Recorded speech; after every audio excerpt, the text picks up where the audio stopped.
ভাঙনটি এই মুহূর্তে কোন পর্যায়ে রয়েছে এবং এই ভাঙন রোধে প্রশাসন কি এখন পর্যন্ত কোনো পদক্ষেপ নিয়েছে কিনা? হ্যাঁ, যেমনটি বলছিলেন আপনি জামালপুরের দেয়ানগঞ্জ উপজেলার চিকেজারি ইউনিয়নে যে প্রতিবেদনটি দেখলেন, এটি আসলে একটি ভয়াবহ একটি প্রতিবেদন জায়গা। কারণ ইতিমধ্যে এই অঞ্চলের এই ইউনিয়নটি আসলে এখন এত ছোট হয়ে গেছে। এই ইউনিয়ন ছোট হতে, হতে যে পরিমাণ যে কটি বসত ভিটা রয়েছে এবং ২ টি মসজিদ রয়েছে, এটি আসলে ভাঙনের অ্যা আ কবলে পড়তে পারে, এটি আশঙ্কা রয়েছে স্থানীয় বাসিন্দাদের। তবে ইতিমধ্যে এই ভাঙন ঠেকাতে আমরা দেখেছি যে পানি উন্নয়ন বোর্ডের একটি আপৎকালীন জিওব্যাগ ফেলে তারা ভাঙন রোধের চেষ্টা করছেন।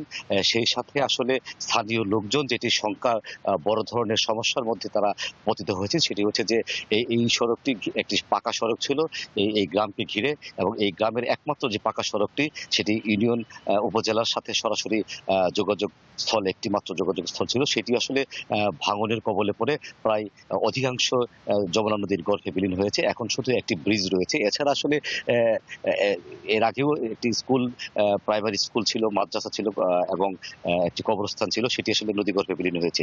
এই মুহূর্তে যদি বলি যে নদীর যে তীব্র স্রোত, এবং এই স্রোত আছড়ে পড়ছে অ্যা তীরবর্তী জায়গায়, এবং সেই তীরের আঁচড়ে আসলে নদীর তীরগুলো ভেঙে যাচ্ছে, এবং ভেঙে যাওয়ার ফলে আমরা দেখেছি যে নদীর তীরবর্তী যে জায়গাগুলো নির্মাঞ্চল, সেটি আসলে একটি ফসলি মাঠ।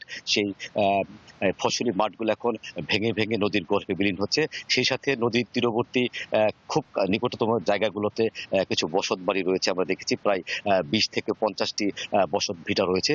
সেটি আসলে ভাঙনের কবলে ঠিক কাছাকাছি এসে পৌঁছেছে। আশঙ্কা করছে যে যেকোনো মুহূর্তে নদীর এইরকম উত্তাল স্রোত যদি আছড়ে পড়ে, তাহলে খুব অল্প সময়ের মধ্যে এই এলাকার ছোট্ট একটি অংশ নদীগর্ভে বিলীন হয়ে যাবে। তো এই মুহূর্তে স্থানীয় লোকজন যেটি বলছে যে খুব দ্রুত সময়ের মধ্যে এটি যদি স্থায়ী বাঁধ নির্মাণ না করা হয়, তাহলে আসলে এই অঞ্চলটি, এই গ্রামটি নদীগর্ভে বিলীন হওয়ার পরপরই আসলে চিকাজানি ইউনিয়নটির আ জায়গাটি খুব ছোট হয়ে যাবে, এবং আস্তে, আস্তে এই অঞ্চলের যে জায়গাটি রয়েছে, মানচিত্র রয়েছে, সেটি বাংলাদেশের মানচিত্র থেকে সেটি উধাও হয়ে যাবে বলে তারা আশঙ্কা করছে। তো এই মুহূর্তে আসলে স্থানীয় লোকজন তারা একটি দাবি যে ত্রাণের কোনো প্রয়োজন নেই, আমাদের কোনো আ জিয়াদ নাই।